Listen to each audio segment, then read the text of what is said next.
happened in the 90s. Matt was the fat kid, Steve was the black kid. Life wasn't always great, but you know what was? The 90s. Happened in the 90s. Yeah! Wednesday at 9. I want them taken care of. She made a promise to never return to the streets. Get out of here! But when her closest friend is gunned down, He was murdered. she suits up for action. Now let's ride.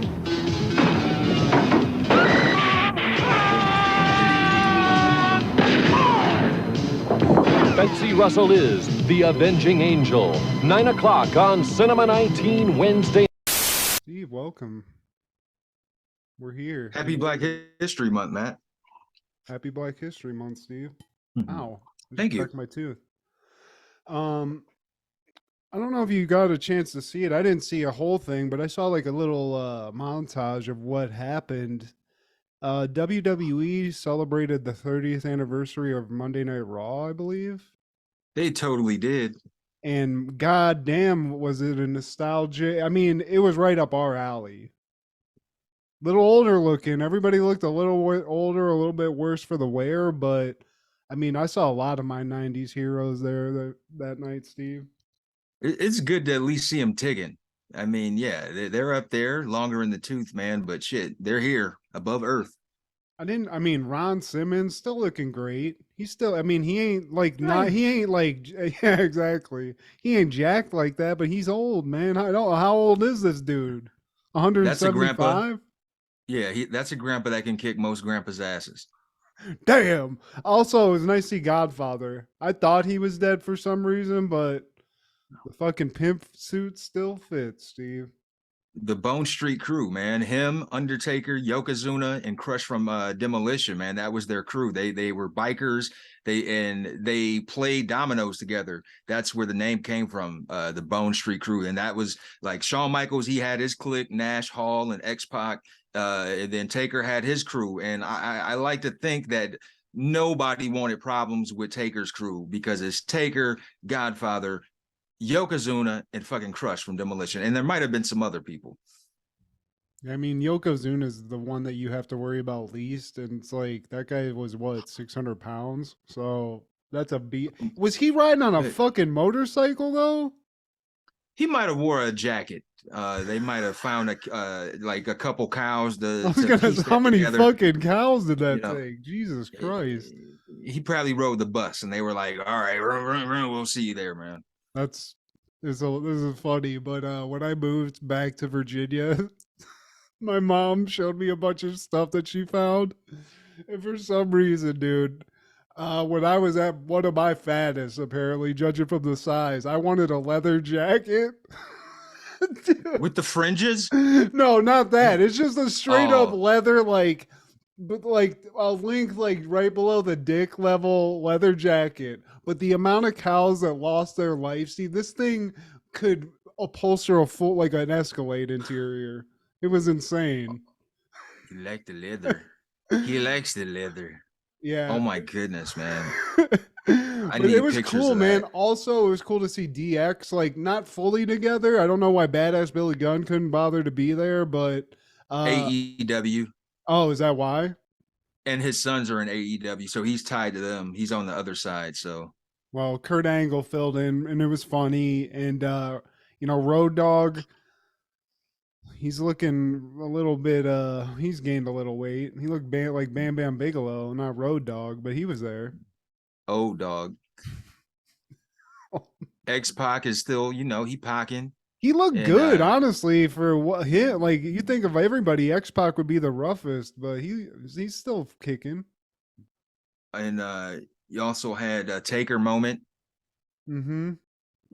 The other guy from the shit that Ron Simmons was in, the other guy is actually in, like, he's like a manager in WWE now, isn't he? JBL, he's like, he was one of the general managers at one point. He was a wrestler as like a Texan guy after the APA deal with Ron Simmons. I don't think he's a manager. I don't know though. I don't watch the current product because it's just hard to stomach. I mean, Ric Flair though was looking. He had a straight magnificent suit on, black and Always. yellow, just straight. I mean, it was out of like an insane like Shannon Sharp collection that we've never seen before. He introduced his daughter, right? Yeah, I think so. Yeah. Charlotte Flair. Charlotte, yeah. Man, could you imagine if you went to like high school with Charlotte Flair, Steve? You'd Yeah. be all over that, wouldn't you? You would just been. I would just want to hang out, honestly. Like, can we hang out with your dad? She probably got that a lot. I bet. Totally. And she seemed like she's cool. You know what I mean? There's a No, she picture of her. parties. They all do. There's a picture of her online as a kid, and she brought her dad for when your parents come and tell them what they do. And there's a picture of her and Rick in a classroom, and he's got the belt with him.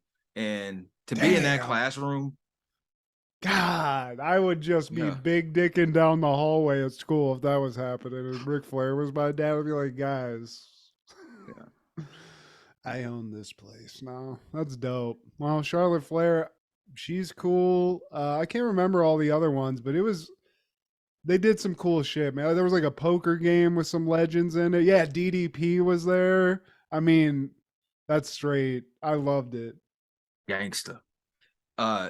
Fun fact that I just learned, you might know this, you're a bigger fan of this show, but I was watching Baywatch last night, and Wow. I was not aware that JT from Step by Step was Hasselhoff's son on Baywatch before Step by Step. Brandon Cole. Wait, JT. JT is the oldest son. He was Frank's son. The kid who left, he dropped out of high school to sell cars in Step by Step. The first Step by Step episode. Dude, I'm thinking of fucking okay. I was thinking of Home Improvement. Yeah, okay. JT. Marijuana affects the memory. Got it. So he's Hasselhoff's son in Baywatch. In the early seasons, yeah. I didn't know that, but I mean, hey, maybe you got some tips. Hasselhoff told him how to. I saw something about Pam Anderson coming out. Something's going on with Pam Anderson right now too. So that's another Baywatch fun fact.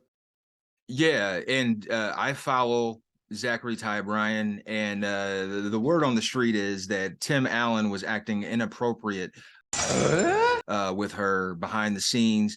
And Zachary Ty Bryan, he's speaking out on behalf of his dad, his TV dad, because I guess they still have a bond. And he said, like, man, I was on that show for years, never seen anything of that nature. I don't know what she's talking about. And he's actually like doing interviews about this to kind of like, I guess, chase the clout that Pamela Anderson's chasing. I mean, I love Pamela Anderson. I've busted a nut to her many a time. But if it happened in your first week on the job or whatever of Home Improvement, I know it was a different climate, but why is it coming out now? What are you getting out of it? And like, what is the point of it? Like, you just thought one day, like, oh, you know what? I'm going to talk about that time Tim Allen showed me his dick. Not great. It's not a great look, but you went on to just throw a tape out of you getting fucking raw dogged on a boat. Oh. So, yeah. Let's not throw fucking stones at glass houses. I don't know. I don't even know if it happened, Steve. I don't know. We don't know. But we do know Tim Allen's no angel. Is the word of choice here, but yeah, it's weird. And as much as I love Pamela Anderson, I don't want to like besmirch her name or Tim Allen, so I don't know what's going on there, but I don't know. Oh, no. Things we don't really need but can't live without. The remote control. I don't need it. I want it. Underwear. Mind you, I don't need them. I just wear them as a courtesy to others. And now the Mood Cup from White Castle. Free with a 32-ounce soft drink. Quench your thirst in 3 mood-revealing designs. And like these burgers, we just can't live without them. So maybe I don't need it. Woo! But I can't live without my Mood Cup. Now that hit the spot. Well, hey, boys and girls, this is Steve G and Matt G with Happened in the 90s, a show where we talk about what happened in the 90s. So get out your Kendall Gill jerseys and your sharing crowns, because punks jump up to get beat down. Punks jump up to get beat. Nothing but a beat.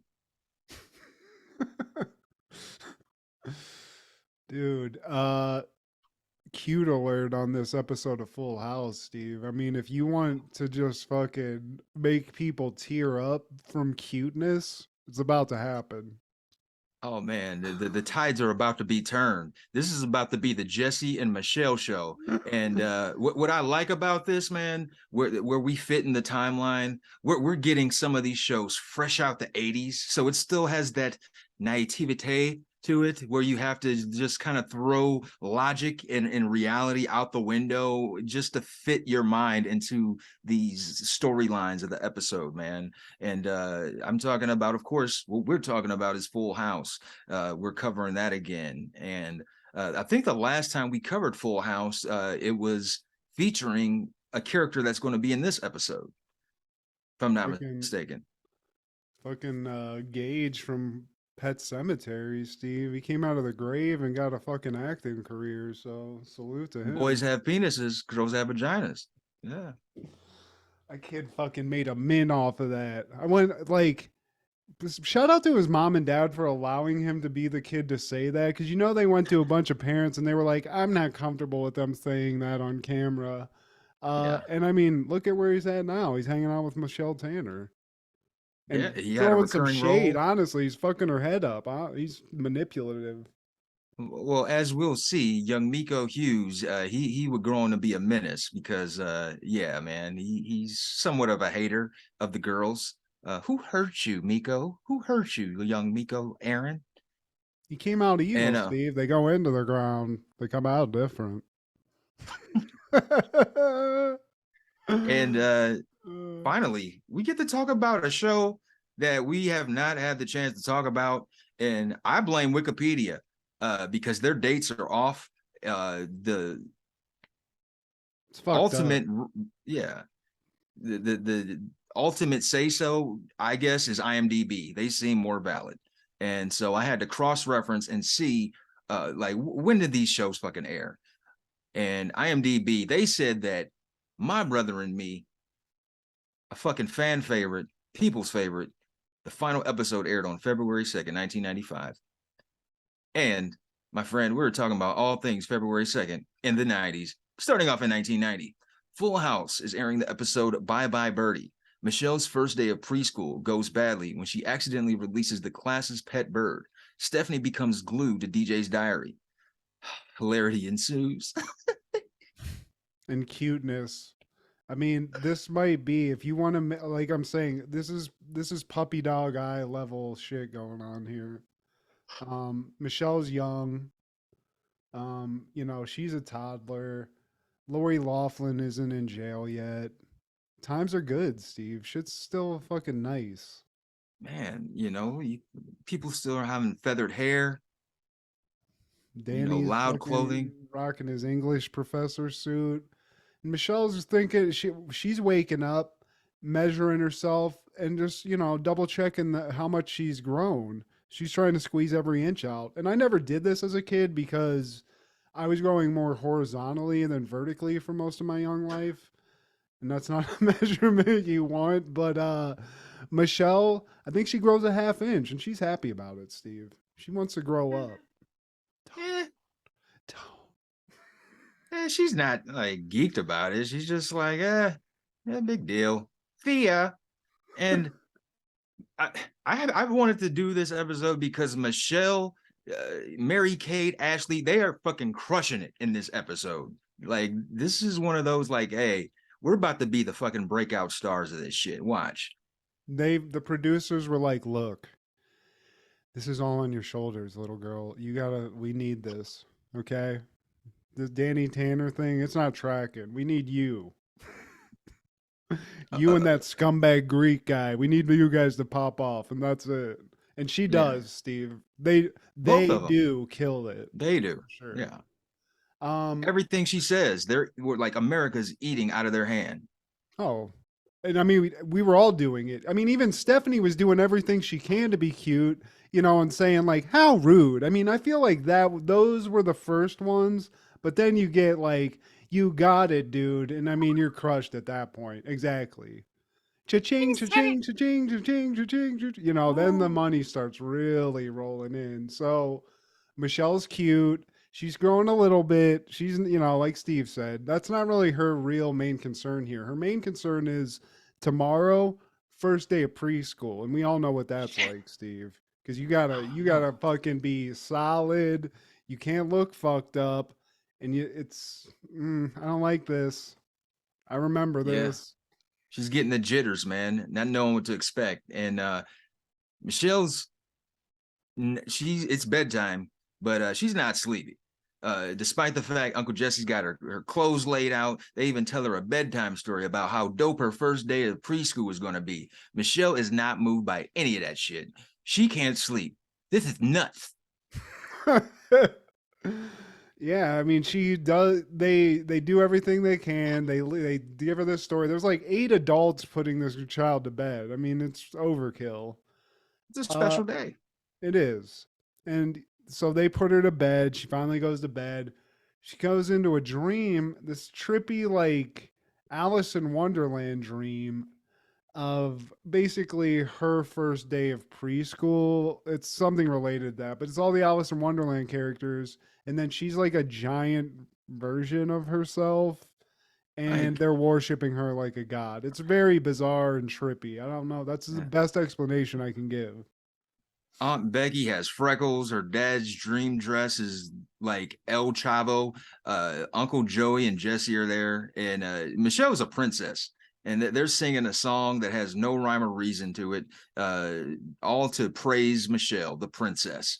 Now, Michelle wakes up early. It's still the moon is still up. And she's ready for some pre-K, goddammit. But she ain't got no wheels. So she's going to have to wait. And we cut to the next morning. DJ and Steph are all ready for school. And Steph is all in DJ's mix. So what's going on? Who are you talking about? Who's that? Who's the... And this is typical because I was like this when my sister, because there's a 9-year difference between me and my sister, so it was a big age gap. But I do remember being a young dude, like kid, and just being pestering my sister about everything she's doing. I don't know why kids do this, but she is. She's all up in the biz. And I feel like DJ's sort of like fucking teasing her, obviously, but she wants all the hot goss. Who are you kissing? What did you see a picture of some dick? I don't know what's in the diary, but it's got to be juicy because Stephanie's all over it. While this is happening, Michelle's packing a meal like a coal miner, getting ready to go to like a week's worth of work someplace. She's got a rotisserie chicken. I mean, 2 apples. Yeah, 2 heads of lettuce. Yeah, I was gonna say there's some lettuce up in that. This is like a Bam Bam Bigelow snack, basically. She does have her bases covered, man. She's got her protein, she's got her roughage, she got her lettuce, she's got her fruits, and she's got a bucket of butter. And the way she dropped that chicken in the bag just fucking took me out. That motherfucker just like bloop. And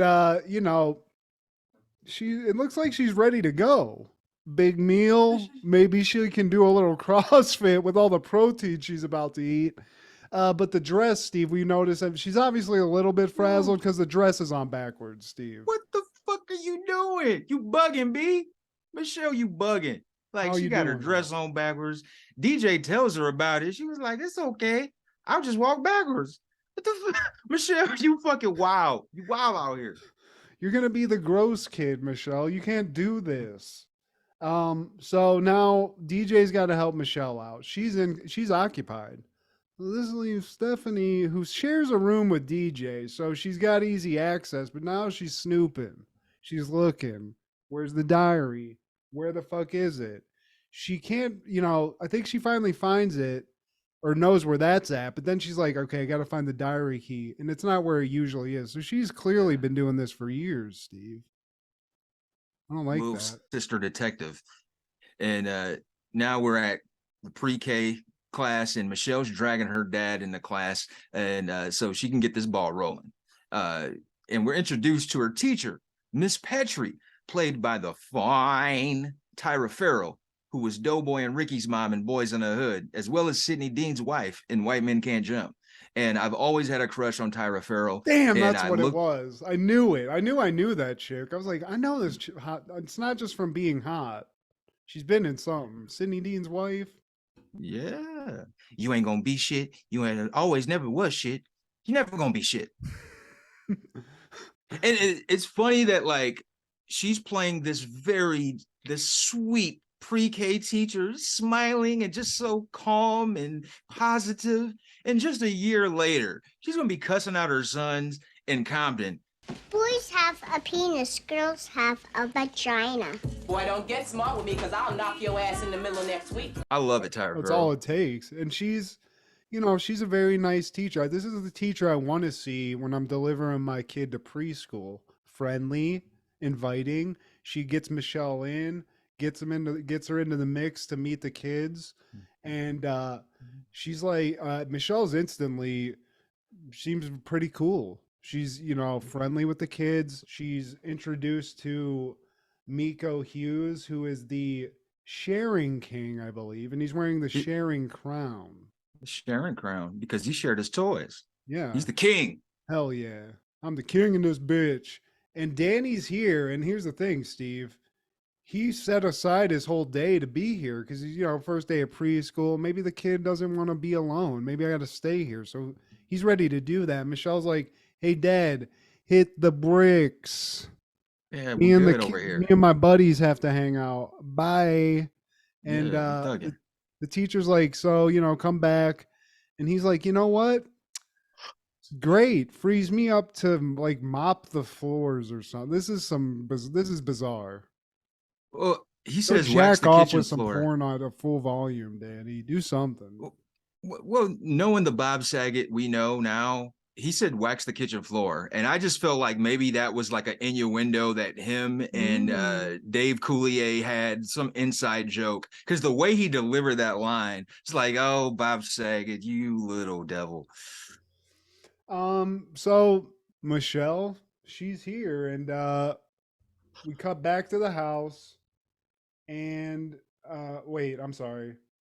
No, I apologize. So now I think it's story time in class. Well, we haven't been introduced to Dave. We haven't so Aaron meets Michelle. It's like, hey, you got a cool dress on. You want to come fuck with our bird? We got a class bird. His name Dave. And she's like, yeah, let me check out Dave right quick. So as the kids are on the magic carpet for story time, I'm daydreaming about Miss Petrie's magic carpet. Michelle's having a one-on-one session with Dave the bird. And she's like, Dave, man, I like your drip, man. We about to have story time. You need to come fuck with us. And as soon as she opens the fucking cage, Dave is like, deuces. Bye, bitch. I'll holler at y'all. Never. And I've been waiting for this. Like it finally worked. Thank you, little kid.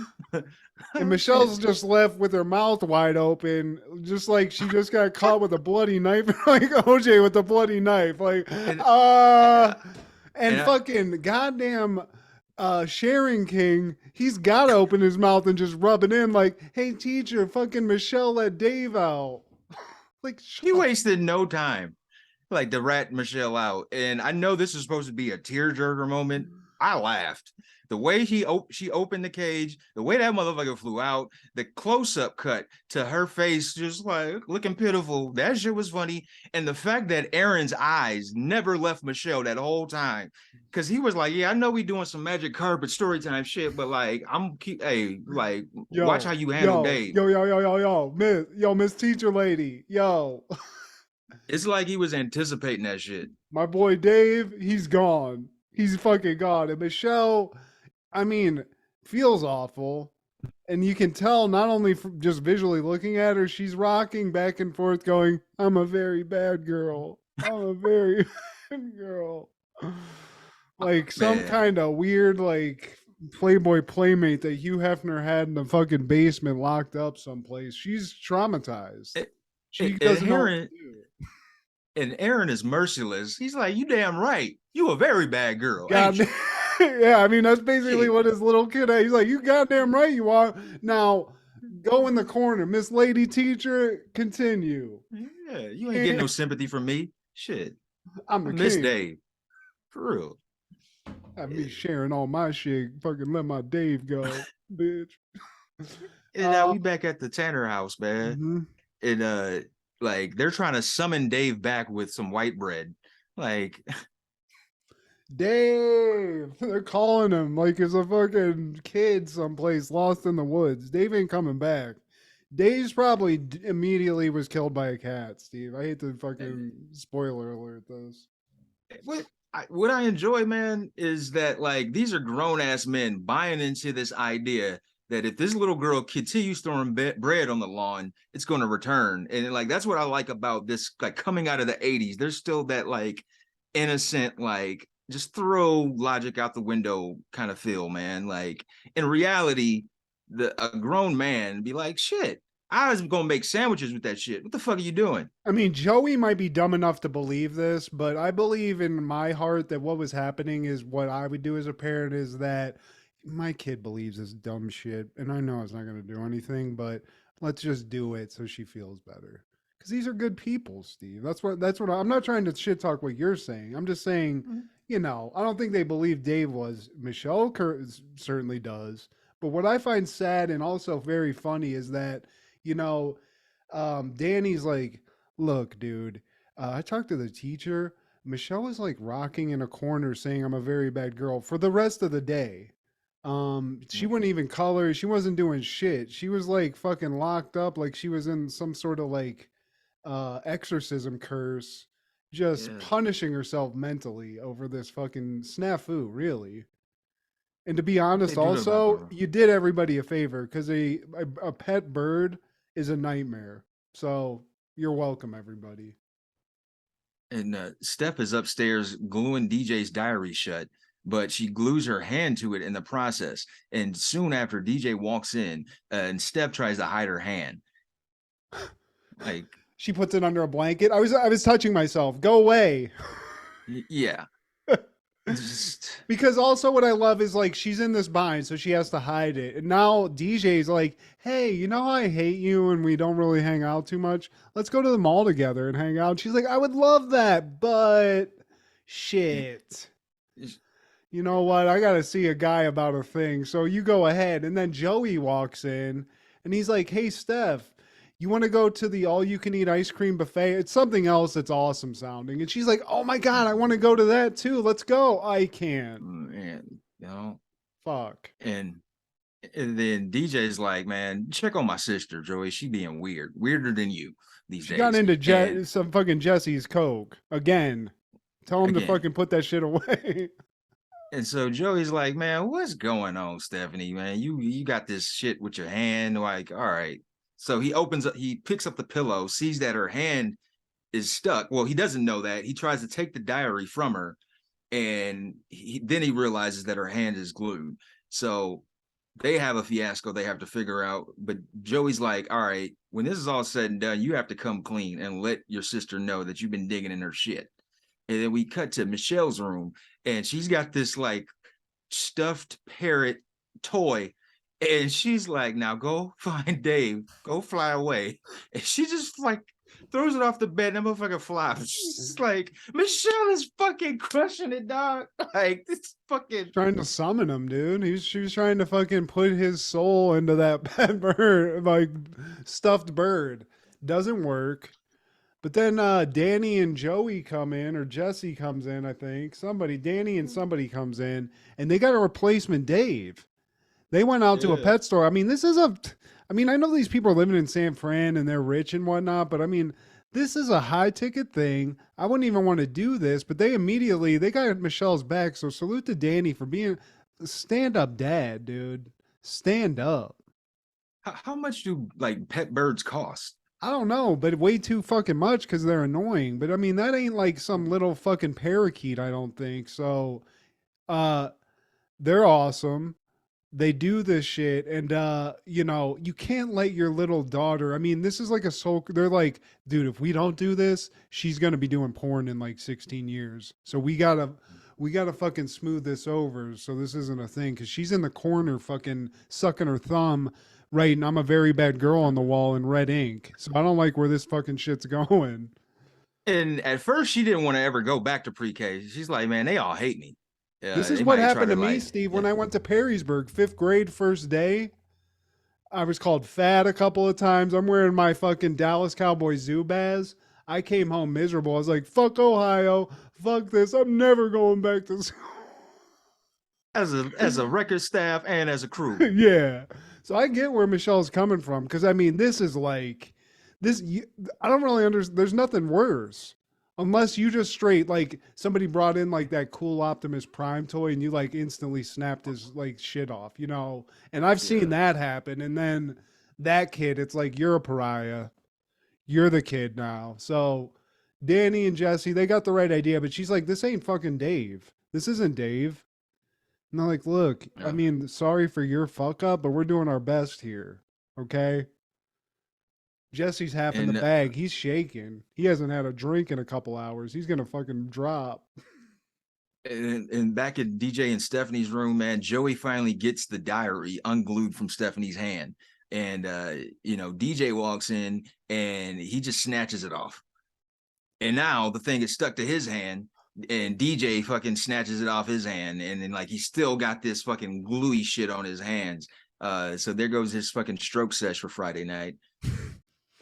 I mean, who knows? Maybe he's into that. But first, DJ thinks that she's like, Joey, what the fuck are you doing? And he's like, wait, no. And then he's like, talk to her. And Stephanie is a G, and she's like, sorry, DJ, this is a whole thing. Michelle broke the lock, so we're good here. We were just fixing it so she didn't get in trouble. And fucking Joey's like, what the fuck, dude? I'm gonna go fucking make sure I don't fucking get my hand stuck to my dick in a couple hours, but you need to tell her what's up. Okay? This is my puppet hand too, goddammit. Yeah. And she finally comes clean. It's like, I've been digging through your shit. I've been wanting to dig in your shit because I find you fascinating. Smooth. You go to school with 7 teachers. You carry a purse. Your brother is Mikey on Growing Pains. You the bomb. You popping. This is Stephanie's gonna be, she should be like a politician, because this is a boss move right here. Deflect. On your toes. Play to their ego. This is 5D chess. This is some like next level shit. And then DJ obviously is like, well, you worship me. I fascinate you. Okay. I'll let this is fine. I'm cool with that. That felt good. But you know what? It's cool because the really like juicy shit that you would want to know is in my journal, and you'll never find that. That's top secret. That shit's got some. It's actually illegal in California. It's buried somewhere in Arizona. And back at pre-K, Danny and Michelle bring their new bird into the class, and he's like, I can stick around still again.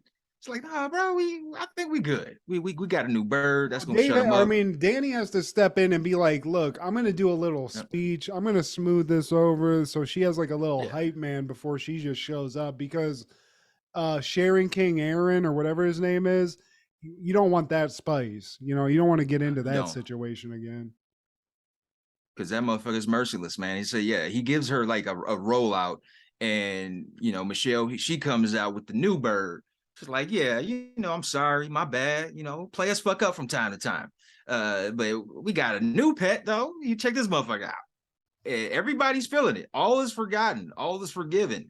And Aaron, he does have a little bit of that tiny heart pumping, because he's like, you know what? You're not bad, Michelle. You want to rock my Sharon crown? Here you go. I'm still the king, but you can rock my shit.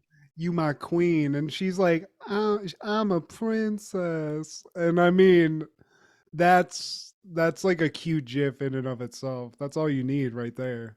I'm a princess. There you go. La da da. And I mean, you are a princess, god damn it. You are America's both of princess. And I mean, Danny is just like, oh my God, Danny's shedding a tear, right? And honestly, Danny needs to like holler at the teacher too and be like, look, obviously I'm a great dad. Does that turn you on? Am I feeling anything here? You got some nice legs, high cheekbones, nice teeth. God damn, what the fuck? And somebody who probably didn't watch this episode is Dennis Hopper and Kiefer Sutherland, because the film Flashback premiered in theaters. At last, the feds have caught him. Infamous 60s radical Huey Walker is heading for jail. So how come it's Huey's uptight FBI escort who ends up behind bars? Directed by Franco Amuri, starring Dennis Hopper, Kiefer Sutherland, Michael McKean, and Ben Roethlisberger. Steve. Look, man, I watched this movie last night, and the motherfucker, I shit you not, it's either Ben Roethlisberger or John Smoltz. They have this jowly thing with their cheeks, and what's the guy? His real name is Richard Masur. And if you look up Richard Masur, he looks like both of those gentlemen, plus some Shia LaBeouf. And in this movie, him and Michael McKean are like local baseball players who kidnap Dennis Hopper, who's like an escaped convict, hippie from back in the day, man. And the whole film is asinine. I walked into it knowing that. And Dennis Hopper at the same time is what kept this film interesting. Apparently, he got arrested in the 60s for plotting to blow up Spiro T. Agnew's car, the vice president at the time. And so he's like top lockdown, whatever the fuck you want to call prison, but it doesn't play out that way, because when Kiefer Sutherland, the FBI agent, when he's escorting him to another prison, it's so like free. Like they're on a train, it's just one-on-one. Like they're in the back of a fucking regular Buick. Like what the fuck? They're like the simpleness in transporting this man from a prison to another prison. There's like no prison bus, no chain gang. No, it's just him and Kiefer Sutherland, and he just outwits Kiefer Sutherland every fucking time throughout this film. And on the train ride, somehow, some way, Dennis Hopper slips some LSD into Kiefer Sutherland's drink. Kiefer Sutherland loses his shit, and then he becomes unhandcuffed. He unhandcuffs himself somehow, some way, and as Kiefer Sutherland is passed out, he changes clothes. Dennis Hopper puts on the fucking suit, shaves his face. He's not a hippie anymore, and he speaks properly. There's no more, hey man. So what's up, man? Kiefer Sutherland ends up in jail. And then when he finally comes to the next day, he's like, dude, where's the guy I was supposed to transport to prison? I'm actually not just a cop. Hey, man, why am I locked up? Yeah, like I'm not only a cop, I'm an FBI agent. And like there's a guy just out on the run who's wearing my clothes. And the officers are like, oh, dude, yeah, dude, you totally are an FBI agent. Hey, man, here you go. You're free. Go find that guy. It's weird because we thought whenever we put you in jail that the other guy that gave us you looked different than what we remembered you being. So it's the whole thing. I think somebody gave me LSD earlier. Everybody just high on LSD. Hopper's like dosing people. Like fucking Ari Shaffir, dude. Like I've never heard of this movie, but it sounds great, honestly. LSD's in the mix. People are shaving and dosing people. This sounds great. Ben Roethlisberger's in it. Carol Kane from Cleveland is in it. And that's his love interest. That's like despite the fact that he reconnected with the FBI agent he put in jail, the FBI, they reconnect, and he finds a love interest along the way. Of course. And it's just so far-fetched, man. What was she, one of like the train attendants or something? Like there's just she was a long lost friend of Kiefer Sutherland's, and they reconnected, and she's a hippie. He has hippie background. I felt like I was on LSD watching this. I mean, from the description, it sounds like you were, but it just sounds maybe like a convoluted movie that I want to watch. Yeah. So I'm definitely into that. Sorry, my retelling of it all, it makes me want to watch it more to unravel what you just said, unravel the mystery of what you just told me, Steve. Yeah. But on that same day, 1990, Heart Condition premiered in theaters, directed by James D. Perriott, starring Bob Hoskins, Denzel Washington, and Chloe Webb. A racist cop receives a heart transplant from a black lawyer he hates, who returns as a ghost to ask the cop to help take down the men who murdered him. And God, 5 the one part was enough. The next part is, I mean, that's cocaine, Steve. That's cocaine writing right there. His ghost comes back. Yeah. And get this part. Denzel Washington's character, he starts dating Bob Hoskins' character, X. Like, Denzel Washington is getting Bob Hoskins sloppy seconds in this film. So that makes Bob Hoskins hate him even more. My other guy kind of just looked and sounded like a bulldog that was fucking me. So this is really nice to have. This is a nice change, Denzel. Listen, love. Let me put me dick in you. It would have been great seeing Bob Hoskins do a Denzel impersonation. All Dude, right, there is all a right. great Like, but this is kind of weird and sort Yeah. of semi to this, where Frasier has an episode where he has PTSD from his gym teacher at school, and his gym teacher is played by Bob Hoskins. But what happens is he starts dating a gym teacher who's this hot chick, but she's mean to some kids, and he sees this, and as soon as he sees it, he starts picturing Bob Hoskins when his girlfriend's talking to him in bed, when they're out on a date, when they see each other. So it's literally him getting a massage in the tub with Bob Hoskins with a stogie in his mouth, like, What's wrong, Frasier? like it's really bizarre, which is a complete sidetrack, Sally, but Sidetrack this Sally. movie sounds insane. And Yeah. again, I'm sad I didn't watch it. It's available on YouTube. I started to watch it and then I decided to not watch it. But it's been described as Ghost meets The Odd Couple. And it's funny that, like, this is the third film in 1990 to have a black lead in a ghost movie. There was this movie, Heart Condition. There was Ghost with Whoopi Goldberg, and then Ghost Dad with America's favorite TV dad at the time. Oh, is Rudy.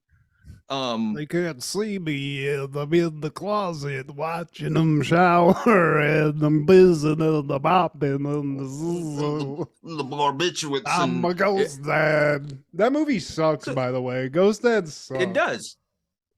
Ghost did not. Out of those three, I would select Ghost, but this is telling me something about America at the time.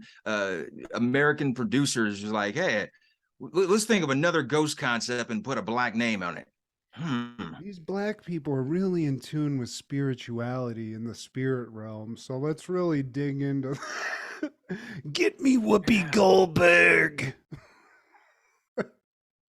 Yeah, but I feel like that's a ghost. testament to this other movie with Bob Hoskins that you're talking about, that it's better than a Bill Cosby led vehicle that came out around the same time, because Ghost Dad probably had heaps of money thrown at it, heaping pile of shit. But Bob Hoskins probably coming off, when did Who Framed Roger Rabbit come out? Because pretty 88. close. Pretty close. Bob Hoskins, put some respect on that name. Rest in peace. Legend. And he had a lot of cool roles that were like thug roles in British movies, and where he played like a British thug. So And this was Denzel's first movie after he won the Oscar for Glory. So Glory's dope. Never seen this, but gonna watch it because he's gonna interact with a dead Bob Hoskins, or he's dead. I don't know. Something's going on. He's with some dead. dead people. yeah, Denzel died and he goes into Bob Hoskins' paws. But on that same day, A Man Called Sarge premieres in theaters. The French Foreign Legion will never be the same after the uproarious World War II exploits of Sergeant Duke Roscoe and his band of military misfits. It's a hilarious war movie that will leave you shell-shocked with laughter. 4.4 on the M-dubs. Directed by Stuart Gillard, starring Gary Kroger, Jennifer Runyon, Mark Singer, and blah, blah, blah. Don LaFontaine's in it. That's pretty fucking cool. I mean, nothing about this sounds like. How did it even get to the point where they put a camera someplace to film some shit?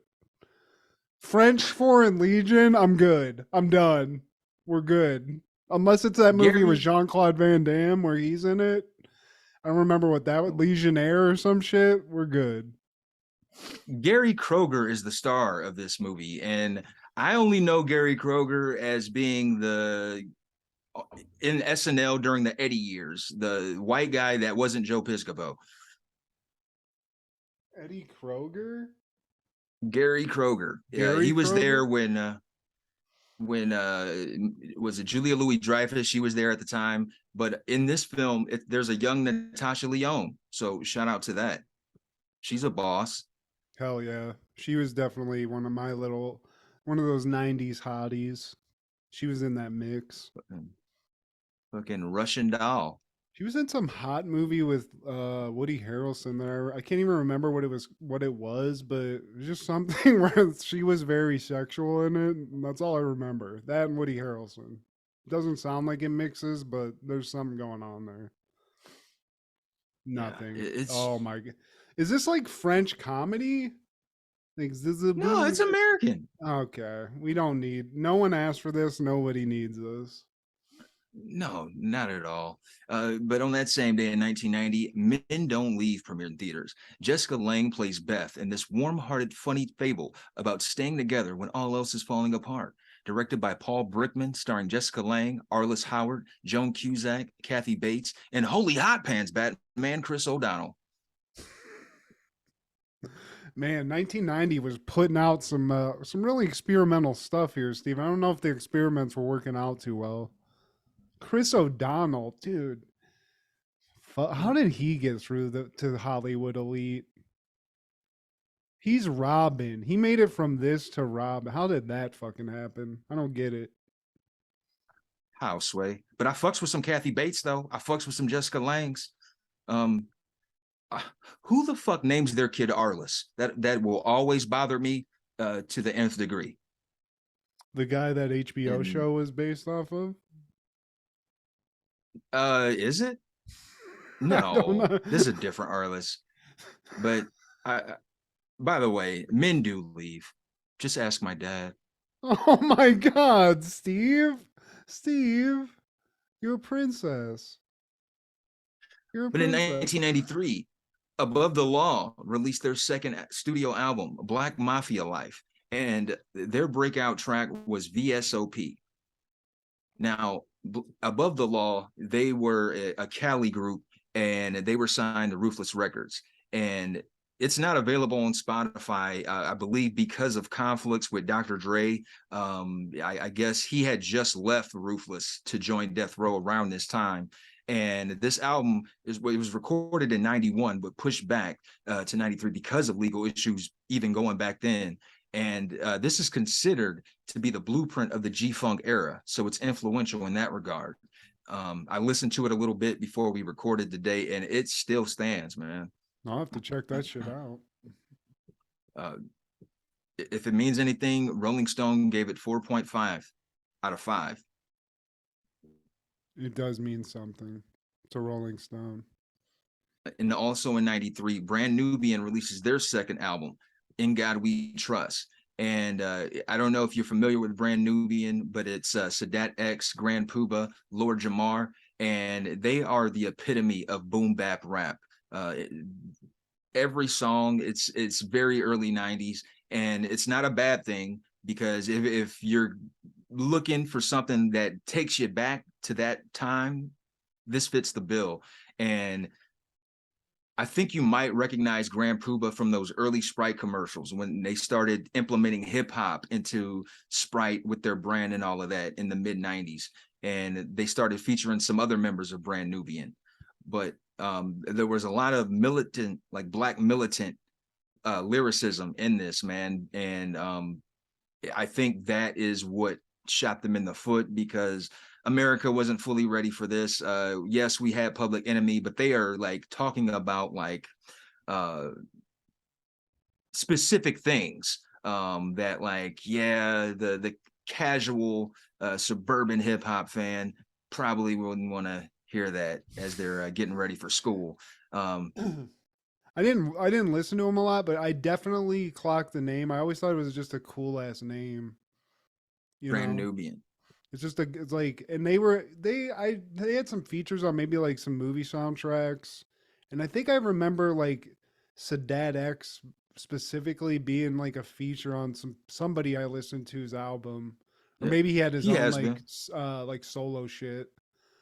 Uh, Probably through Jordan, as most of the music that you wouldn't expect me to listen to is. But no, man, I didn't listen to it. But yeah, I don't think the '90s America was like you said. Some of the shit it just was still too soon, which is weird to think now where we're at. But Yeah, yeah, and those also Cleveland moms didn't want their kids listening to Brand Nubian. That's all the time. listen to some Bone instead. And also in '93, Joey Lawrence releases his debut album, Joey Lawrence. And I listened to this a little bit, man. And I gotta say, Matt, I was kind of impressed, man. Like the dude kind of has some chops. It's very boy bandish, and there's some new jack. I like the production. I think that's what kept me locked in, man. The production is done very well. They obviously put a lot of money behind it. Dave Kaz with the saxophone, he's a notable name in the jazz world, man, and he contributed to this album.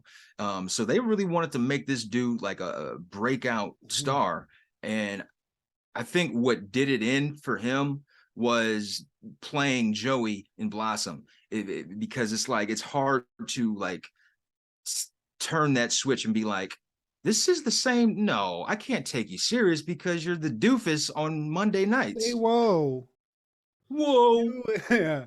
Yeah, they try it, but I mean, you gotta. This is a hard thing to do. There's only been a few actresses that successfully got into music at all, and I mean, even like an Eddie Murphy, I don't think anybody would say his songs are like that. I Just Want a Party song is That shit great. goes hard. Hell I yeah. mean, but that's Rick James produced. He didn't What have can you like a do? level of that going for Joey Lawrence, but he was getting it. And I also, I forget who was talking about this, but it was somebody that was on news radio. I think it was Dave Foley. I was talking about in like on a podcast that they used to shoot news radio like next to the where they shot Blossom, like on the lot. And he's like, yeah, one time we went outside to like smoke a cigarette or something, and all we could hear is Joey Lawrence's song blaring out of this red convertible that was like parked outside Blossom's whatever like movie studio thing. And he's like, we look over and it's Joey Lawrence listening to his own song with this hot ass chick in the car, just living the life, Steve. Whoa. Whoa. Hey, man. But There's if you nothing got that an Israel album, can't Steve, fix. and you're an actor, I mean, LA is just, you might as well just fucking get all the get like a Costco size amount of Plan B and just get to work, basically. Yeah, man. You got to check that out, man. It's not bad. Like I'm not it's gonna got check it out, but it's got Marky Mark vibes. I guess I have a more open mind when it comes to music, but you do. I'll live with it. But in 1995, February 2nd, My Brother and Me apparently is airing their final episode, The Big Bully. And Dee Dee gets beat up at school by a fourth grader named Big Lou. Dee Dee asks Alfie to teach him how to fight, but when that seems hopeless, Goo teaches him how to bluff. And that's really what life's all about, Steve, is that bluff. Nobody wants to fight. Nobody wants to actually get them hands thrown, but before we get into the episode, this is a show. I've thought there were more episodes of this show. I don't know if there were more than what I saw on Amazon Prime when I had to purchase this to watch it, but I'm fine with that. I'm fine with that, Steve. Okay. I want the If you- people to get some that made this shit. I have enough to pay $3 to watch some shit. I'm fine with it. But I thought there was like maybe a couple seasons. Like you said, 13 episodes done. And I remember this like it was like one of the main shows I watched on Nickelodeon for a while, like Goo, Yeah. the Kendall Gill episode. Like that. I mean, what's going on here? Cool Dr. Money and the Money Girls. Oh, Like, dude, I forgot about Cool Doctor. I wanted the money symbol, Steve. I almost got that shaved in the side of my head. My mom wouldn't allow it. Alfie, can you teach me how to dance? We still like that's If you know, you know. It's one of those, man. We're putting When that I on a say it, shirt, Steve. I'm just gonna put Alfie, can you teach me how to dance? We gotta spell dance in a weird way, but totally, hell man. I'm yeah, for it. dude. Shout out to fucking whoever made this though. This is great. We want to talk about And good, just like this is just like squeaky clean shit, Steve, and it's great. slice of life in Charlotte, North Carolina. And the people who put it together are the people who ended it at the same time, because there were discussions being had about what direction they should go for second season, and everybody just disagreed. They disagreed to the point where it's like, yeah, fuck it. They just basically like flipped over the monopoly board. Yeah, That's crazy. I mean, you had like this could have gone for a while, but yeah, regardless, it's a great show. They had some great shit in here, and this one is another. I didn't. I remember the Kendall Gill one specifically. Like that seems to be the one that always sticks out in the Cool Doctor Money one. But this one set off like some memory bombs in my head when I was watching it.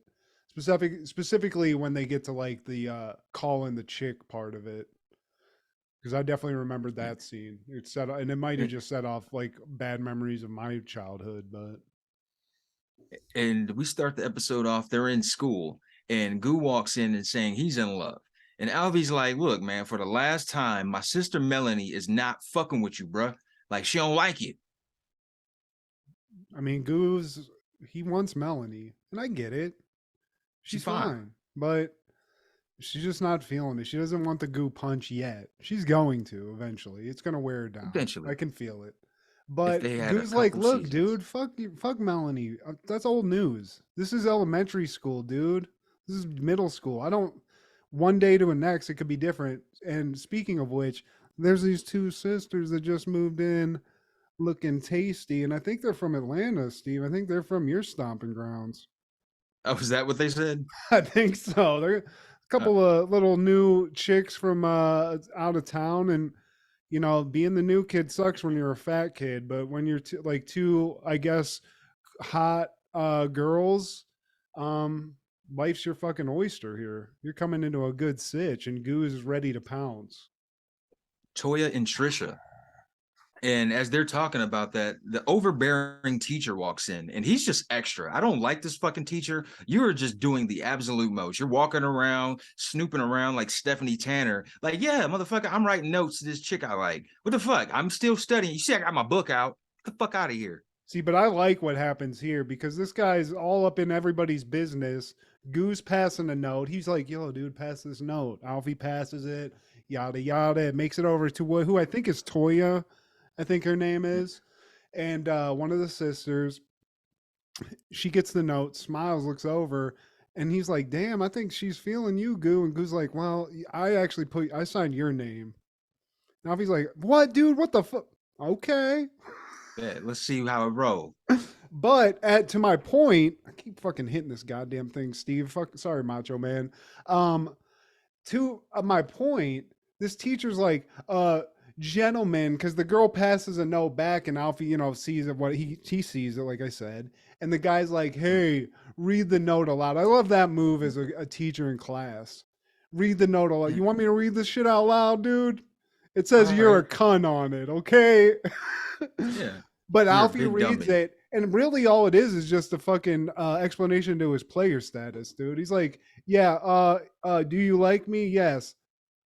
Sup, Toya? In front of the class, and even the teacher, he can't do anything. He's like, all right, pimp, sit down. Yeah, I'm a miserable teacher. Fuck. The note said that she thinks Alfie is cute too. And he's like, oh shit, bet it's on and popping. Fucking boss And ass move, so dude. we go. You look like a ball. That's like a memory you're gonna have for a long time, Alfie. Enjoy that. Your moment in the sun. Yeah. And they go back to the house, and Goo, he's trying to make the passes at Melanie as usual, and she puts him down. Alfie's like, man, why you always dissing my homeboy, man? I never play your friends like that. And she's like, really? Well, what about Dion? And Goo's like, that's different. Dion a social misfit. I don't know who Dion is, but it was the delivery was fucking top notch. Goo, this is like Michelle's episode was that episode of Full House. This is Goo's episode because he has a couple moments in here where I was dying laughing. That kid kills it. Yeah. So yeah, Melanie's all up in her feelings. Alfie's mom shows up and takes Melanie out, and Goo says that first he's like, "Dude, it's crazy. Your sister's so into me, and she just won't admit it yet. It's it's crazy. You might want to talk to somebody about that." But then Dee Dee walks in with his little squad, which this squad, Steve, it's Donnell, and I don't know what the white kids. What is his name? Darnell and Harry. Harry. Okay, I was calling him Goofy White on my note sheet. But Dee Dee comes in, and Dee Dee's, I mean, he looks like a bag of shit, Steve. He's dirty as fuck. He's all beat to shit. I think somebody ripped his fucking shirt open like he got fucking clawed at. Shit. Maybe that's where Kanye got his fashion advice from, or his ideas. The Dee Dee special, yeah. But he's looking shitty, and Alfie and Goo are like, "What the fuck happened to you, dude?" And Darnell spills the beans. He's like, he got beat up by Big Lou. Dee Dee's like, man, I don't want to talk about it. Darnell's like, shit, you not. I'm talking about it. Dee Dee's friends ain't shit, as we'll find out. And so Darnell and Harry leave, and he asks his big bro, like, Alfie, teach me to box, please. So and he says like some stage like shit too, because he's like, man, I just don't want to run forever, dude. I was like, damn, this is some like fucking adult shit he's dealing with. It's real shit though. But Alfie's like, okay, dude, I'm gonna teach you how to fight, so let me see what you got. And Dee Dee has nothing, Steve. George Foreman, he is not. He didn't even know what a jab was, and Goo was like, uh-oh. So Goo is most of this episode, Goo's just laughing in the background for some reason, which is great. But Goo's like, look, dude, you ain't gonna teach this little fucking bitch how to fight in a day, okay? So, Dee Dee, you need to learn what I know, which is how to bluff these dudes. So now I love this advice. This is advice to get a dude killed, Steve. They're like, look, this is what you do. This guy, Big Lou, comes running up on you. You get right up in his face, drop your hands, because you ain't afraid of shit. Start saying, hit me, motherfucker. Like, that's their advice. And they're like, because he ain't going to do nothing. He ain't about shit. And that's all you got to do. You're going to punk him. And then you're done. Yeah. The world, it's over with at this point. He's going to walk away and just go shit in a corner someplace. Okay. They're not going to want smoke. You're supposed to be so tough. Hit me. That shit. Yeah, oh my god. Dee Dee is not. He has no fierce face. He can't be tough. He's a sweet boy. He's like little magnetic, Steve. He doesn't want to hit anybody. He just wants to be friends. We don't believe you. You need more people. Hey. So the next day, they they're in the playground again, and they're playing with Darnell's basic ass airplane that you're just oohing on about. Oh my god! Harry's like, yeah, my dad helped me make a model airplane, but we were missing pieces. We always missing pieces. Like, and Harry is always like the alerter. It's like, look, man, you might want to get out of Dodge, player. Big Lou shoot around the corner. Why is Big Lou not fucking with their dumbass? Like, Big Lou just has a hard on for goddamn Dee Dee, dude. He's like, look, it's like 3:00. Big Lou always shows up at 3:01, dude. You need to bust. You need to get out of here. But Dee Dee's like, nah, dude. I got this advice. I trained with the master, dude. Fuck that. Dee Dee, my brother and Goo got me together. Why? Watch this shit. I mean, he listened to the advice, Steve. He definitely listened to all the advice because he does it. Big Lou, and what I love is we don't see what Big Lou looks like. It's just POV. It's just like you see somebody shamble up, and Dee Dee's like, "Oh, what the fuck? Fuck you." Not what he says, but in his sweet boy way, he does that, and then we cut, don't we? We don't see him get hit. Yeah, we're back at the kitchen. And it's basically Goo and Alfie mulling over whether or not Alfie should call. Goose telling him to call. She digging you, dog. Call the number. Why you acting like a bitch? So he finally gives in, calls the number, and Toya answers, and he's just like, Yeah, but dude, how stressful was that when you were a teenage kid? I remember the first time I called a chick I liked, and it was like, I might have a heart attack. My fat ass might have had a heart attack, but it was stressful. How do I Alfie sound is normal? a big dick Don't dude. act He's stupid. like, dude, this ain't shit. It's fine. I like, to me though, he knew she liked him, so I would be cool with it. I'd be like, yeah, let me call real quick. Got the Toya, you digits. checked You in that there. box, bitch. So let's go hang out. What was that little game? The little I don't know little what it's flip up called, but that game. shit, yeah, the little girls all knew that. That was like a Yeah. girl skill. It's like, we boys didn't figure that out. You always had a cool chick make that shit, for whatever reason. But so Dee Dee comes in, Goo and Alfie are doing this thing on the phone. It doesn't work out. It gets put on pause because Dee Dee walks in and he looks literally like he was drugged through a pile of shit. He is covered in dirt. Alfie and Goo just instantly start laughing, which made me start laughing. It was hilarious. Like fucking Pigpen.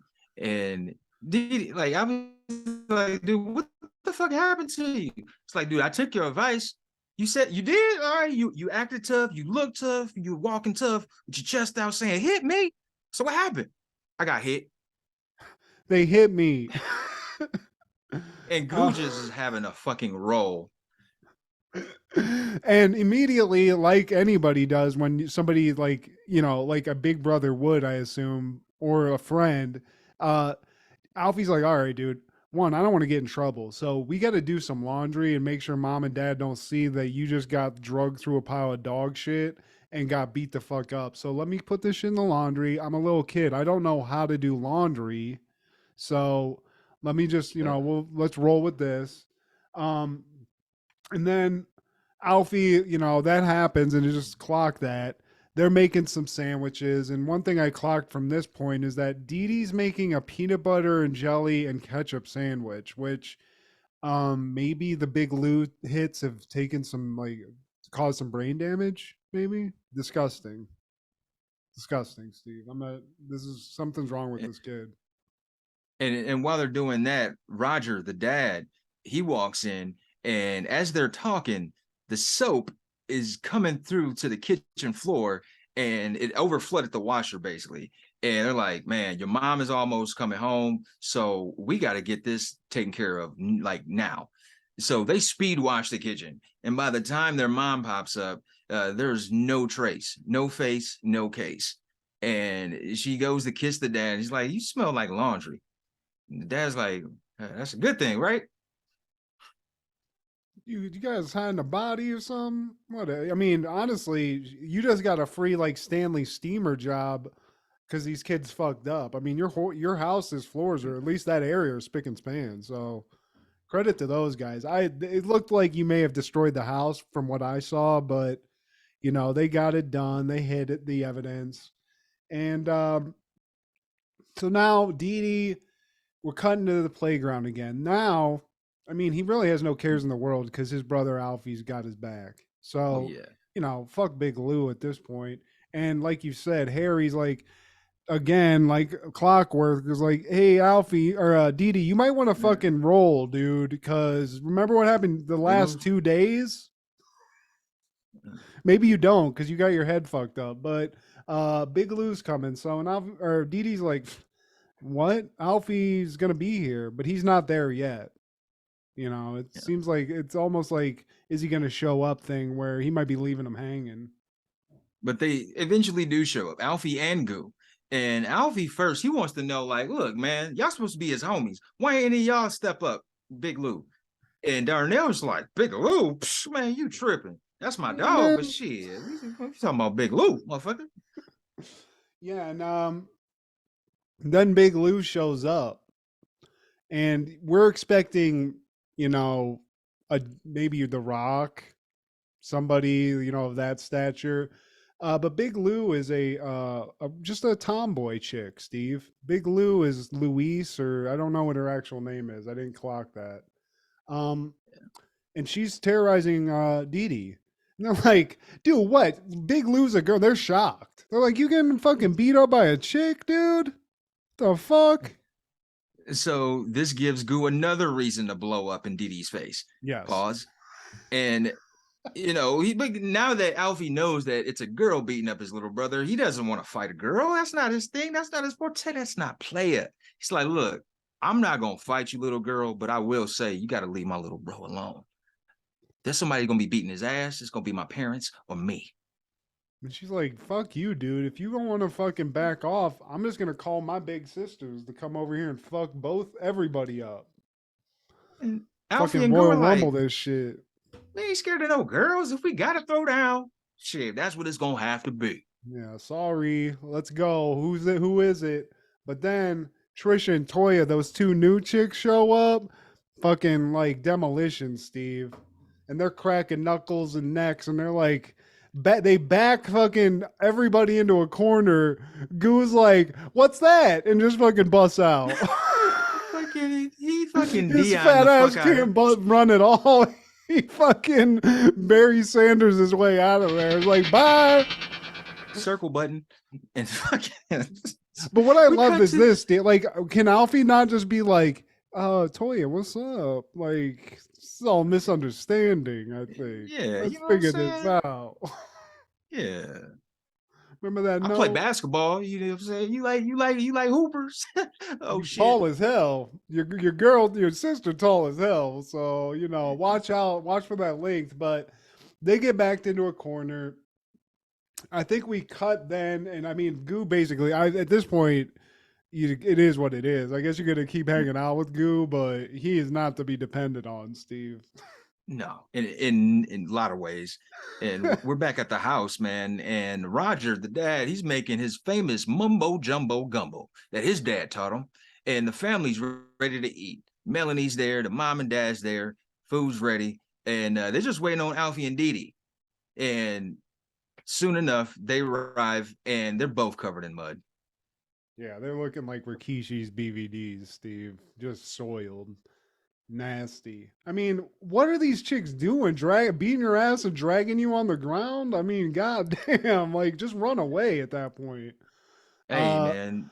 But they got to nurse those wounds, Steve. So they got to get cleaned up. That gumbo, it's got to, it's got to marinate anyway. Let that shit bubble. Let that shit get good. I wouldn't mind trying a little bit of it. I like gumbo. Some Zatarans. Zatarans. But Alfie and Dee Dee, they get all cleaned up. They get into their PJs, like they're full on. Like I love these like sitcom pajamas kids wear. I was in fucking tighty whities going to bed. These kids got a whole matching ensemble. And Dee Dee's like looking at Alfie like, you know what? Thanks, man. But one thing, that Toya chick definitely wants to smash. And Alfie's like, really? What? Nah. Man, and being the pre-adolescent that he is, I remember being this person. Like, nah, man, you don't even know nothing about girls. Man, I don't even like her anyway. She's stupid. Yeah. I'm gonna go over here real quick near the phone, but go get some dinner. I'll be over there soon. I'm not gonna fuck with this phone though. So Dee Dee leaves, Alfie sits down, and I mean, like a baller should, just lays back, calls fucking Toy up, and is like, put the feet up. Girl, what's up? So who knows what happens there? Maybe that's why they had to stop, because the rest of this is just a love story at this point. They couldn't agree on that, Steve. And I did not know. None of us knew at the time. Bravo, I know, man, that this was it. I mean, that's what I hate about when you get these shows that just get canceled. And nobody was telling kids they were canceling shows or anything, but. Yeah, disappointing. A couple other memorable things. I mean, there's no lyrics, but the little like ba ba bum bum bum bum ba bum bum bum bum. Just, I mean, it's a hot beat, Steve. I don't need lyrics. The instrumental's enough. And Goo, say what you will. He might not be somebody to depend on in a fight, but that Goo punch, that little like shade he throws on all the proceedings. I love me some Goo. Yeah, So, just and don't. Melanie, she can definitely get it. And I think, Steve, Melanie has a friend. This is just, remembering this. I'm sorry. She has like a really annoying friend that talks about dating a kid in this. And I'm almost 100% that girl is actually a girl who basically plays the same character on the show Insecure that Yeah, I think it just that's ended. Dion. Okay. That's Well, there you that's go. Dion, and her name is Amanda Seals, and that's who she is. I've seen interviews with her on Breakfast Club. I've used to follow her on Instagram. She even has a stand-up special on HBO Max. And it's not funny. It's very Men aggressive ain't towards shit. men. Men It ain't ain't shit. Yeah, I'm not the biggest fan of Amanda Seals, but I did have a crush on her and Melanie in the 90s when they were Oh Dion and yeah. Melanie. So Oh yeah. yeah, you're correct. And I shout out mean, to Brother who? and So Me. there was like a sport, like a. I mean, it wasn't a juice bar, right? But where they got the shit for Kendall Gill in that episode, that was Jack A. That was she was in this show. That No, wasn't Jack A. Was it? that was Auntie Sugar from Next Friday. It was a comic book store. Ah, okay. Sorry about that. Yeah, sorry. I'm sorry, Auntie Sugar. Ooh, you got a Kim fat Whitley. ass. That's Kim Whitley, who's also from Cleveland. Go Hio. Hell And yeah, dude. give your Auntie Sugar some. She gets real nasty in here. Like, I know you've gone to those conventions of like 90s and Nickelodeon. They need to have some kind of presence, like, because Never the real seen ones it. ain't forgot. Never. I mean, and again, I'm like you. I mean, this was really one of my favorite Nickelodeon shows. Just like Pete and Pete, where there isn't that had more of a breadth of episodes, but this it's an unsung lost one. And I agree. I mean, I've never seen those people there. Especially like even you'd think like Goo. Goo for sure, because I mean, memorable name, easy to remember. So maybe, dude, let's reach out. Maybe we can get Goo on fucking happened in the 90s. Oh my God, that'd be awesome, man. Dude. And Okay. That's a new mission right there. Let's figure that out. I believe it was the first all black cast on a Nickelodeon show. This was before Keenan and Kel, before all that, and My Cousin Skeeter and all that other shit, man. So just couldn't get enough of it. We want more, damn it. And somebody who probably didn't watch this last episode of My Brother and Me is probably English French actor Donald Pleasance, born in 1919. He is most known, well, to me, people in my generation, as the guy in Halloween. Oh yeah. The cop or whatever. He was the detective or officer something. Yeah, I think that's pretty much what I remember. Maybe he was in like an Exorcist sequel too or something, but this dude's a badass. Yeah, he has a storied career. He even fought in World War II, and he died at the age of 75 in St. Paul de Vence, France, from complications of heart failure following heart valve replacement surgery. His body was cremated. Okay. So we're not going to get to dig him up, but shout out Donald Pleasance. He fought the world's one of the most evil people in the world, Steve. So hopefully he's resting in peace right now. Totally, man. Bankhead bounce for Donald. And that following year, 96, Black Sheep premiered in theaters. A gubernatorial candidate hires a warmy special assistant whose only job is to make sure the candidate's well-meaning but incompetent brother doesn't ruin the election. Directed by Penelope Spheris, starring Chris Farley, David Spade, Tim Matheson, Christine Ebersol, and Gary Busey. So good. Tommy Was Boy it? Tommy, yeah, dude. It's ridiculous, but man, there are moments. And Gary Busey kills it. He has this one line because he's just like a weird, like whacked out war vet in this town, and David Spade almost hits him with a car. And Gary Busey just looks in the window. He's like, I can go to your mama's house and start a small fire in her panties. Or you can get out of the car right now. I was like, what a great line this is. Okay, it's not horrible. It's and just they're like the whole bat thing where they're in the cabin and he's like, What is that? It's Ozzy Osbourne. they fight like a bat in the cabin.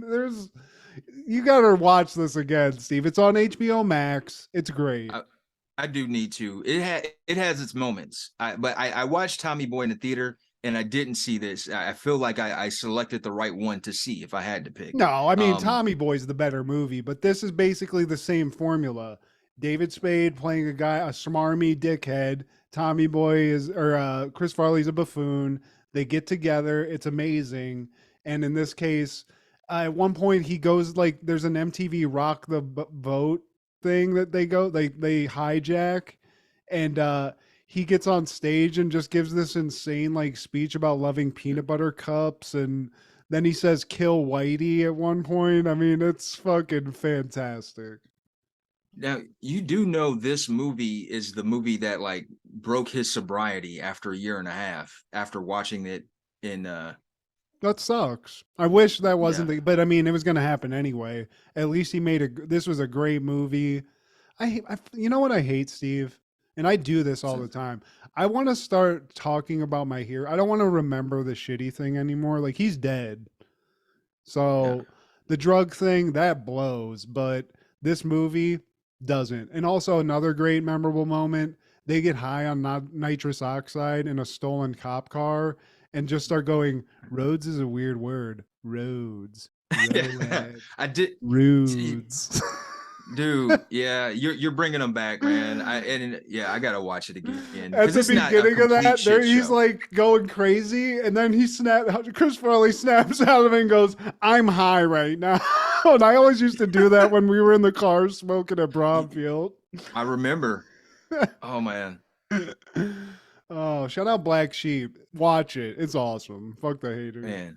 R.I.P. Farley. And that same day in 96, The Juror premiered in theaters. A juror in a mafia trial is forced to convince the other jurors to vote not guilty by an obsessive mob enforcer. Directed by Brian Gibson, starring Demi Moore, Alec Baldwin, James Gandolfini, and Joseph Gordon-Levitt. Guess which one is the mobster? You know, I honestly thought this was a Pauly Shore movie, not this. So, maybe this is a good movie, Steve. Sorry for the thumbs down during the description. It Does might James be apt Gandolfini because play like a priest in the movie? I'm assuming. man, and maybe I thought he played the ice cream truck driver. 5.7 on the M-dubs, if that tells you anything. It tells me what I expected. You know, they tried. They had a lot. They had a lot of play. They had a lot of like players though in the '90s. So maybe there was some like there was a chance here, but I guess it just didn't line up.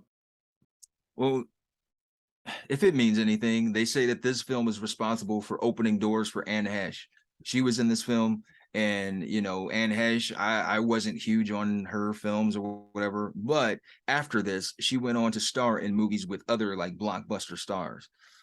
Yeah, she was in a movie with Harrison Ford where it was like they were lost on an island, or you know, she's she was in a couple of cool dramas. I think she was in a movie where they get like somehow like tangled in some sort of like drug thing, and they get locked up. They're like Americans that get locked up in like an Asian prison, or I think it's called Broke Down Palace, and it's like a really fucked up movie. Also, she was into nudity, and as somebody a perverted kid in the '90s, definitely checked out some Asian or some Anne Heche. Ooh, what titty? Yeah, exactly. Wasn't she married to like somebody like famous too? That was Ellen's chick. Oh, okay. There you go. Yeah, when she came out, like Anne Heche was like her public boo at the time, and nice. I don't know, but Anne Heche, man, R.I.P. to her as well. Wait, Anne Heche is dead? Yeah, she died last year, man, and it was crazy how she died because there was a crazy like she got in a car accident and ran out of the car and started knocking on people's doors, if I'm not mistaken. It's kind of like the chick from Superman. She had one of those spells. Oh shit. And yeah, because of her injuries, I think that's how she died, from the injuries of the accident. Damn, I must have just blocked that out, but damn, rest in peace, Anne Heche. That fucking blows. Yeah, 2022 took a lot from us, man. Damn. Also in 96, though, White Squall premiered in theaters. And teenage boys discover discipline and camaraderie on an ill-fated sailing voyage. 6.6 from the M-dubs, directed by Ridley Scott. Yes, that Ridley Scott. starring Jeff Bridges, Caroline Goodall, John Savage, Jeremy Sisto, Scott Wolf, and Ryan Phillippe. And this is one of the fucking promotional posters of this film. Yeah, dude. That Weird. it's supposed to very weird. It looks very Chippendales. You know, and I hate to go off the back of this, pause, but I saw this a lot as a kid. In school, they showed it, Really? and my parents Really? watched it. I'm telling, dude, I don't know why, but this is basically the gist of this movie. And I'll tell you the reason I remember it specifically. But it's like a school on a ship. And this is like a Dead Poet Society thing with all these boys on a ship and whatnot. They're learning man lessons from Jeff Bridges, who he's like, you know, very young. Like look at him. That's not the Jeff Bridges we know. That ain't the fucking dude. But the only thing I really remember from this is at one point I think they club a whale to death or like something. There's like a seal, like they kill an animal and it's graphic. Oh. I don't remember why, but it happens. And, you know, this is one of those movies. I hate movies that take place on a boat because it gets boring at a certain point. You know, there's a lot of long distance shots of like beautiful waterscapes and stuff, and it looks great. But unless you want to watch 2.5 hours of like young boys on a ship, I'm really not. And wife beaters. Yeah, this is like a something he jacked off to at night, but Kevin Spacey was into this, but me and Steve, I watched it a lot for some reason, but I don't know why. Was it as punishment? Like the parents sent you to the room, watch White Squall. It's like when you have to watch movies with your parents sometimes, like I did, and like so there would be this, but then we'd go see Men in Black or we'd go see an Air Force One or something, but then you'd have to go see this or Fried Green Tomatoes or fucking Tu Wong Fu for some reason. You know, my parents had weird fucking like movies that they would take me to. And I talked to Kendra, something else I realized that it's just weird to me. They let me as a kid, like they wouldn't let me watch rated R movies. They wouldn't let me see violence when I was a young kid. But for some reason, they let me see the movie Pretty Woman. And I know it's a tame movie, but there are scenes in that where she's about to blow him. She's half naked. She's a hooker. She's a hooker. Like streetwalker. I know it's a Disney movie, but she's a hooker. So I'm just saying, questioning my parents' parenting, I guess, in a way. But I did see this a lot. And again, I love Jeff Bridges. I even like Ryan Phillippe a lot.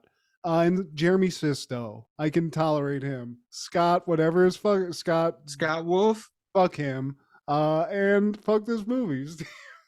Fuck it with a fucking huge brush. Club like Scott Wolf. Steve. Scott Wolf was 27 playing a 15-year-old. I mean, he looks like he's 12 in that fucking photo. I mean, what the fuck? Credit to him. But now what does he look? He probably looks the same, and it's weird because he's like 50. Maybe he has that Gary Coleman thing. But somebody who probably didn't watch White Skull, The Juror, or Black Sheep was probably American actor, singer, dancer, and director Gene Kelly, born in 1912. Dancing his ass off. You can't see him, but he's dancing with Jerry the fucking Mouse in this, man. That's him in that clip. Great. Gene Kelly, I mean, he was a hell of a day. He's like a Savion Glover, you know? He can tap dance his ass off. And I think he could act too. Did you watch a Gene Kelly movie, Steve? Because I sure as fuck didn't. I watch old stuff. I might have seen a Gene Kelly movie and didn't realize it. I don't know. But I know his name. He was that big of a deal. It's kind of like you didn't have to know or listen to R. Kelly, but people old as fuck they are aware of the man's name for good reasons or bad. But sidetrack the fuck Sally. I like that you connected like R. Kelly and Gene Kelly. I mean, why not? Fuck it. Yeah, there's a link there. Yeah. Oh, Steve, you're awesome, dude. That was awesome. Everything's awesome. In 1997, Scotty Bowman becomes the first coach in NHL history to win 1,000 games. And this is probably our second or third time mentioning Scotty Bowman because he's probably the NHL coach of the 90s. Stop being so bald and good at coaching, Scotty. Yeah, man. I do pop my collar to you though. But in 1999, February 2nd, Noggin is launched as a joint venture between MTV Networks and Sesame Workshop. I don't remember. I think the reason I knew about it is this is how when we were stoned in college, we would see Nick Arcade and shit like that. Noggin. They had their noggin working because this is what we wanted. The people from our era, we want, like, man, how can we get Saved by the Bell and fucking Salute Your Shorts and all of this shit all thrown into one? Noggin was like, hold on a second, hold my beer. I'll up you one. I'll give you Nick Arcade, goddamn Guts. But did you bust yet? Because I'm gonna throw a couple of Pete and Pete's on there too. Maybe a Finders Keepers that you never knew existed. Legends of the Hidden Temple. In 1722. See, I could do Olmec, Steve. I think somebody get me a job. I fucking think George Washington was a scumbag. Facts. And he wore a lace front. But any callbacks, takeaways, credit disputes? I just want to shout out to the WWE for I like to see companies embracing the fact that just it's a nostalgia thing in some cases. And they leaned into it on the 30th anniversary from what I can see. And they got a bunch of guys together that you didn't think you were going to see. And I love it. And if Vince McMahon was behind it, I love that he's back and he's behind the wheel and fuck all the bullshit. Do it, Vince. Man, yeah, dude, he's back.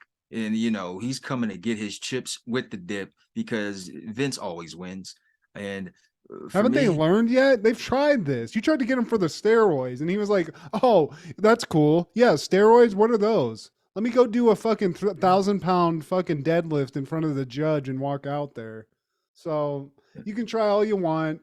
And anybody who was even surprised at why he got canceled, I mean, shame on you. You were surprised that the head of the WWF had a little bit of a slush fund to make people silent about some sexual stuff. I mean, I would expect that. Seems smart to me. He loses battles, but he never loses wars. Hell no. Shout out, Vince. What about you, Steve?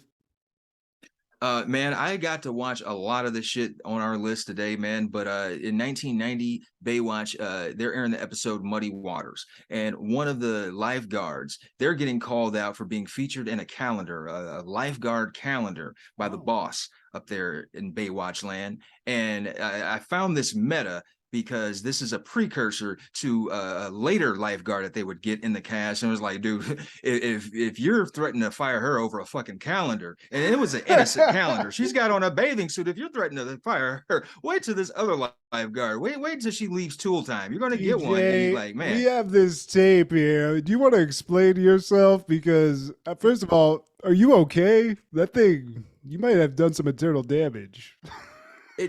Are you familiar with the story? How her coworkers found out about the tape? Watching it and jacking off. I don't know about the jacking off. Maybe it was a circle jerk. Definitely. But like this episode, Muddy Waters, it was kind of meta as to like what would happen in real life on this show. Because there was a moment where Pamela Anderson is going through, like, getting ready for shooting or whatever, and she's seeing a bunch of guys huddled up, and they're all looking at something on TV, and she didn't tell anybody because it leaked. And like sure enough, they're all watching her and Tommy do the get down.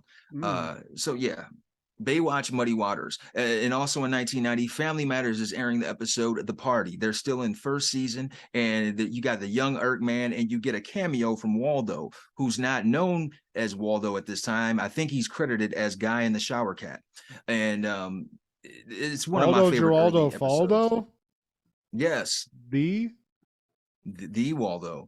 And Perfect Strangers, we're going to get to talk about that eventually. They're airing episode Nightmare Vacation. And it's basically Larry. He's booking this trip for him, Balky, and the two girls, and it puts Chilligan's Island to shame. It's a horrible destination, and they get to a point where a storm arrives, and it blows one of the fucking walls off.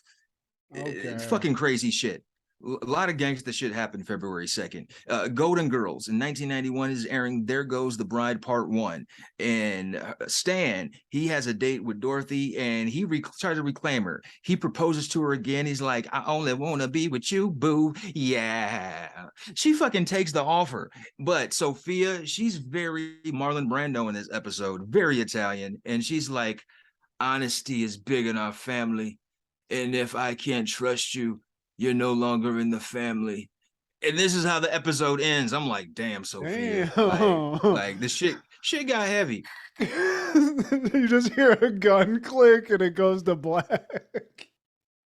Man, 1983. The end of The Sopranos before it even happened. Stan, we have to have a talk. She did not fuck with Stan, but like Stan put them words and the moves on her. He's like, look, man, I ain't getting no younger. So and you are always dateless. Post me. So what do you say? Stan, dude. I mean, you can shoot your shot, Stan. Fuck it. You're about to be dead anyway, so. In 1993, hanging with Mr. Cooper, Marcus Allen arrives in the episode How to Succeed in Business Without Really Trying.